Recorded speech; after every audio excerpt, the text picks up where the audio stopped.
بسم اللہ الرحمن الرحیم۔ سورت کوثر، سورت اخلاص اور سورت فاتحہ کی طاقت دیکھ لو۔ ان تین سورتوں کو بتائے گئے طریقے کے مطابق اگر کوئی یہ تین سورتوں کا وظیفہ ہے، جو کوئی بھی شخص اس وظیفے کو کر لے گا وہ مالا مال ہو جائے گا۔ اگر آپ چاہتے ہیں کہ آپ کا نصیب بدل جائے، آپ کی تقدیر بدل جائے، تو ہرگز اس وظیفے کو مت چھوڑیے گا۔ محترم ناظرین، آج کا وظیفہ بہت ہی خاص اور مجرب ہے۔ آج میں آپ کی خدمت میں ایک ایسا عمل لے کر حاضر ہوا ہوں جس کی برکت سے انشاءاللہ اللہ پاک آپ کے کاروبار میں برکت عطا فرمائے، رزق اور دولت کو کشادہ کریں۔ آج کا وظیفہ قرآن پاک کی بہت پیاری سورت فاتحہ، سورت اخلاص اور سورت کوثر کا ہے، جو بے شمار برکتوں اور رحمتوں اور فضیلتوں کا خزانہ ہے۔ یہ صورتیں رنج و غم کو دور کرتی ہیں، قلب مومن کو فرحت و شادمانی اور خوشیاں دیتی ہیں۔ یہ صورت بہت ہی پاورفل ہے۔ ان کو پڑھنے سے اللہ تعالیٰ نے حیران کن معجزات رکھے ہیں، اور موجودہ دور میں جو لوگ رزق کے معاملے میں ہر وقت پریشان رہتے ہیں، اس کو پڑھنے سے اللہ پاک رزق کی پریشانی کو ختم کر دیتے ہیں۔ اللہ کریم نے ان صورتوں کے پڑھنے پر اتنی زیادہ برکت رکھی ہے کہ جو کوئی بھی رزق پریشانی میں ان صورتوں کو اپنے گھر میں نماز کی پابندی کے ساتھ پڑھنا شروع کر دے گا، اللہ کی جانب سے اس انسان کے لیے دلی طور پر ایسا سکون نصیب ہوتا ہے دنیا میں کسی اور شے سے نصیب نہیں ہو سکتا۔ اور یہ کتنی بڑی سعادت ہے انسان کے لیے۔ 2 سال قبل ایک بہن بار بار کہہ رہی تھی، وہ اپنی ایک ہی پریشانی کا بار بار ذکر بتاتے ہوئے کہہ رہی تھی کہ میرا خاوند سعودیہ عرب میں ایک کمپنی کے ساتھ کام کرتے تھے۔ اس وقت گھر کے حالات بہت ہی اچھے تھے۔ آپ جانتے ہیں کہ جب انسان کے حالات اچھے ہوں تو اس کا فرق گھر کے ماحول پر ہی پڑتا ہے۔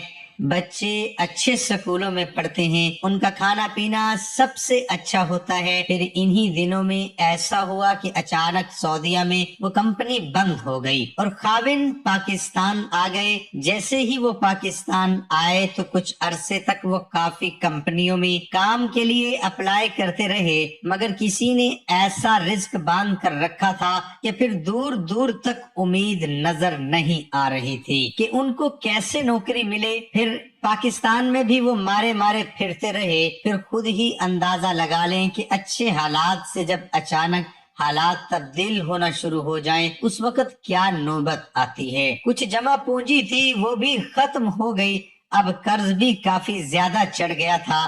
سمجھ نہیں آ رہی تھی کہ کیا ہو گیا ہے، کس کی نظر لگی کہ ایک دم سے حالات ہی بدل گئے۔ اپنی گاڑی میں جاتے گھومتے تھے، اب حالات ایسے تبدیل ہو گئے کہ گاڑی بھی فروخت کر ڈالی۔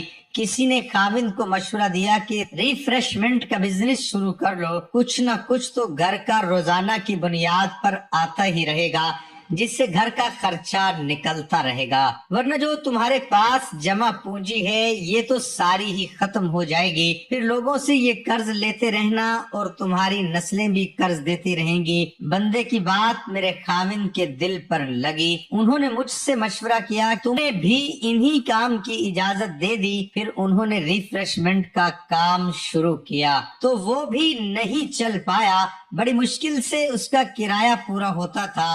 جب انسان پریشانی میں گھرا ہوا ہوتا ہے تو اس کو کچھ سمجھ نہیں آ رہا ہوتا کہ وہ کیا کرے۔ کوئی کہتا تھا یہ پڑھ لو، اس سے حالات تبدیل ہو جائیں گے، کسی نے بتایا جادو ہے تو کسی نے تعویذ کیے ہیں، کافی جگہوں سے علاج بھی کروایا مگر کوئی فرق نہیں پڑا۔ جب یہی پریشانی وہ بتا رہی تھی تو میں نے اس کو سورۃ الفاتحہ، سورت کوثر اور سورت اخلاص کا وظیفہ بتایا۔ جیسے ہی انہوں نے یہ عمل شروع کیا، 1 ماہ ہی گزرا، دوبارہ اللہ کریم نے کاروبار اس طرح بڑھایا کہ خاوند کا ریفریشمنٹ کا کام ایسے چل پڑا۔ اب 1 ماہ میں بہت اچھی آمدنی ہوئی۔ ہم نے ان کو یہ بتایا آپ اس عمل کو جاری رکھیں، اس سے آپ کو اتنی مال و دولت حاصل ہوگی، آپ کی نسلوں کے لیے کافی ہوگی۔ اللہ پاک آپ کو اس عمل سے ایسا رزق جاری فرما دیں گے کہ وہ 7 نسلوں تک کبھی ختم نہیں ہوگا۔ وقت کو مد نظر رکھتے ہوئے وظیفے کی طرف چلتے ہیں۔ سب سے پہلے اپنے گھر میں نماز کا معمول بنانا ہے۔ کوئی فرد ایسا نہ ہو جو نماز نہ پڑھے، کیونکہ نماز فرض ہے۔ اگر ساری رات آپ تہجد پڑھ لیں تو صبح اگر نماز فجر آپ سے رہ جاتی ہے تو ساری رات آپ کے سکن میں گزری ہو، اس کا کوئی فائدہ نہیں۔ نماز کی پابندی اپنے اوپر لازمی کر پھر ہر نماز میں 11 بار سورۃ فاتحہ، پھر 11 بار سورۃ اخلاص اور پھر 11 بار سورہ کوثر پڑھیں۔ یہ عمل آپ کو 40 دن تک تو ضرور کرنا ہوگا۔ عورتیں ایام خاص میں اس عمل کو نہیں کر سکتی، البتہ گھروں میں مرد حضرات یہ عمل جاری رکھ سکتے ہیں۔ انشاءاللہ جس دن آپ یہ عمل شروع کریں گے آپ خود ہی دیکھیں گے کہ آپ کا ہر آنے والا دن گزرے ہوئے دن سے مزید بہتر ہو جائے گا۔ بس اللہ کی ذات پر امید رکھیں، جب رب کریم کبھی آپ کو مایوس نہیں کریں گے۔ اپنے اللہ کریم کی محبت کا یہ واقعہ بھی سن لیں۔ آپ اللہ سے یہ مانگتے وقت اپنے گناہوں کو کہ میں تو بہت گنہگار ہوں، مجھ سے بہت گناہ ہوئے ہیں، غفور الرحیم کی ذات سے آج آپ توبہ کر لیں، اپنے اللہ کو منا لیں، صلح کر لیں، اللہ پاک جلد مان جاتا ہے۔ توبہ سے بے شمار واقعے سے بھری پڑی ہے۔ کہیں لوط علیہ السلام جیسے انبیاء کی بیوی جہنم کے ایندھن بن رہی ہے تو کہیں فرعون جیسے دشمن دین کی بیوی آسیہ اسلام قبول کر کے جنت میں ختم المرسلین صلی اللہ علیہ وآلہ وسلم کی زوجہ کا شرف حاصل کر رہی ہیں۔